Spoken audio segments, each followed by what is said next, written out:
Welcome back, focused learners. Let's just jump straight into it, shall we? Today's explainer is all about the teachings and writings of the founder of Life Shen, the guide Shufeng. Specifically, we're unpacking his fascinating text, What is the Tao of the Greatest Creator? Our goal here? To impartially map out this highly unique spiritual framework and, make this complex cosmic idea totally clear and easy to grasp. Now check out how this quote just immediately sets the philosophical stakes. Feng says, to walk the way of the greatest creator is to cross the sea of suffering and arrive at the most ideal realm of life. It's a striking thought, right? It really shows how Life Chenyan's founder views the whole point of connecting with the cosmos. It's not just abstract thinking, it's literally about escaping suffering to reach this ultimate idealized state of being. So how do we get there? Here's our agenda for today. 1. Defining the ultimate Tao. 2. Hunden, mystery and joy. 3. Freedom, love, and life. 4. Creation and light. And finally, 5. Walking the effortless way. Section 1. Defining the ultimate Tao, or the cosmic source. Okay, so the foundational definition here is absolutely crucial. Shufeng describes the Tao of the greatest creator as this vast, completely unfathomable force. I mean, it literally transcends time and space. It's unbounded on the inside and completely boundless on the outside. And according to the text, it's not just some passive background energy either. It actively shapes every transformation and governs all realms of the universe. It's the force dictating the very turning of heaven and earth. Now, obviously, a concept that massive is pretty hard to wrap your head around all at once. So Shufeng breaks it down into 8 distinct facets. Think of it like a prism, splitting light into different digestible colors. We've got Hundun, mystery, joy, freedom, love, life, creation, and light. Let's dig into what each of these actually entails. Moving into Section 2, Handan, mystery, and joy, the first 3 facets. Right off the bat, these first concepts ask for a massive, radical shift in how we perceive reality. Take the Tao of Hunden, for example. It's described as subtle, profound, and incredibly fluid. To walk it means you have to completely release your mind. It's about unbinding your human consciousness from conventional thinking, just letting your imagination soar infinitely without any traditional concepts holding it back. And that totally sets the stage for the Tao of mystery, which introduces this really wild idea that human thought can directly move energy. Shuifeng outlines a specific progression here. First, you know yourself as limitless. Then, that allows you to move freely through time and space. And ultimately, you can supposedly bring your very own celestial islands into existence out of thin air. It's the ultimate mind-over-matter scenario where your heart literally manifests whatever it imagines.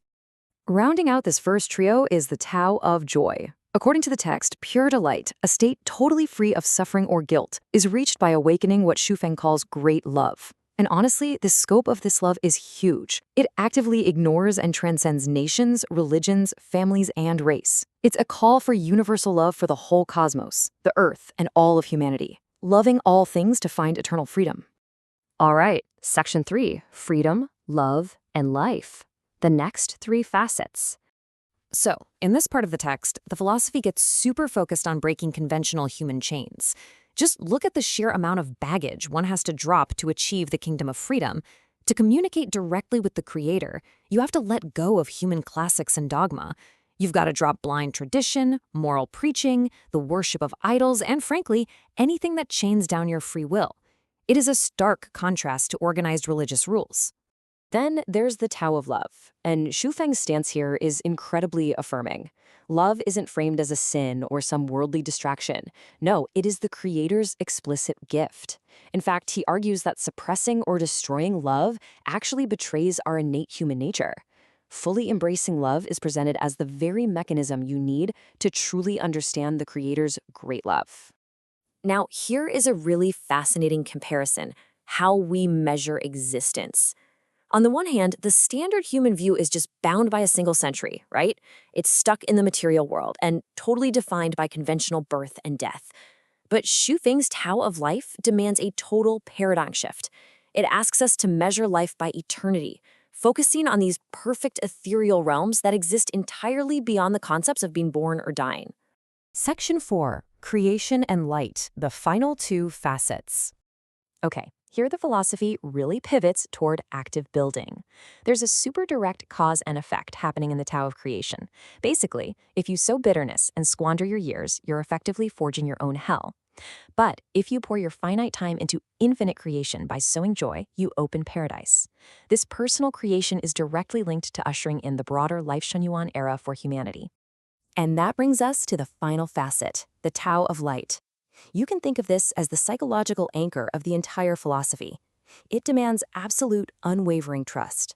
Walking the Tao of light means entrusting your life completely to the Creator. So even if the heavens fall or massive storms are raging around you, your heart remains completely unmoved and your direction unshaken. Whew. Okay, let's just take a quick breath and review this whole conceptual prism together. We've got Handun for a fluent mind, mystery for moving energy, and joy for universal love. Then, freedom means no dogma, love means embracing your feelings, and life shifts you to eternal existence.